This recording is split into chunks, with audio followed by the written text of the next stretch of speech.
بسم اللہ الرحمن الرحیم۔ السلام علیکم ورحمۃ اللہ وبرکاتہ۔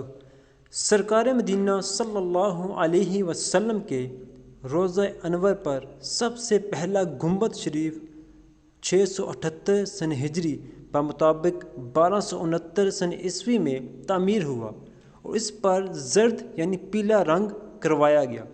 پھر مختلف ادوار میں تغیر و تبدل ہوتا رہا، یہاں تک کہ 888 سن ہجری 1483 سن عیسوی میں کالے پتھر سے نیا گنبد بنایا گیا اور اس پر سفید رنگ کروایا گیا۔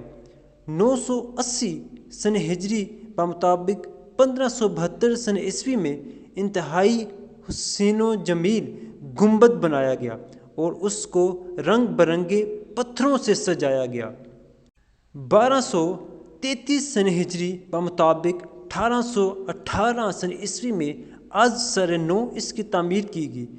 1253 سن ہجری بمطابق 1837 سن عیسوی میں اسے سبز رنگ کر دیا گیا، جو القبۃ الخضرا یعنی کہ سبز گنبد کے نام سے مشہور ہوا۔ اس کے بعد اب تک کسی نے اس میں رد و بدل نہیں کی۔